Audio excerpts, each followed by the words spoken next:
मध्य प्रदेश में लगातार धोखाधड़ी के मामले बढ़ते हुए नजर आ रहे हैं और इसी के तहत तुकोगंज थाना क्षेत्र में आवास और अन्य लोन देने वाली कंपनी के कर्मचारी द्वारा लाखों रुपए की धोखाधड़ी करने की घटना सामने आई है। पूरे मामले में पुलिस ने फरियादी की शिकायत पर 420 सहित विभिन्न धाराओं में कर्मचारी युवती के खिलाफ प्रकरण दर्ज किया है। दरअसल मामला यह है कि तुकोगंज थाना क्षेत्र में hero Fincorp loan private limited नामक कंपनी संचालित होती है, जिसको संचालन करने वाले धन सिंह पटेल को लगातार कंपनी में घाटा होता हुआ नजर आ रहा था, जिसको लेकर आवास लोन का काम संभालने वाले उनके बेटे को जब उन्होंने पूरे मामले में बताया तो बेटे द्वारा कंपनी में ही अकाउंटेंट के पद पर पदस्थ पूजा नामक युवती से बातचीत की गई और फिर अकाउंट की जानकारी ली गई तो अकाउंटेंट युवती ने आधी अधूरी जानकारी दी। तो वही युवती के भाई भी उसी कंपनी में काम करता था। जब उनसे बातचीत की गई तो उसने भी पूरे मामले में बताया कि लालच में आकर बहन के साथ उसने इस धोखाधड़ी को अंजाम दिया है, जिसके बाद पूरे मामले में फरियादी द्वारा थाने पर प्रकरण दर्ज कराया गया है, जिसमें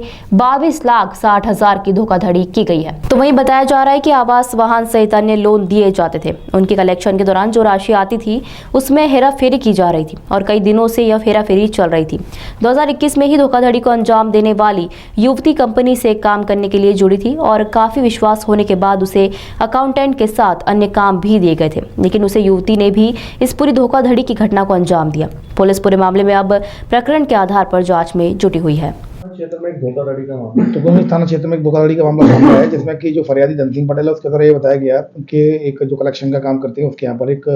जो कि स्टाफ में ही एक महिला है और उसके द्वारा 22,60,000 रुपए उसने जो इकट्ठा किए थे, जिसको कि बैंक के अकाउंट कंपनी के जो बैंक अकाउंट में जमा न करते हुए उसके द्वारा गबन कर लिया गया और धोखाधड़ी की गई। तो इस आधार पर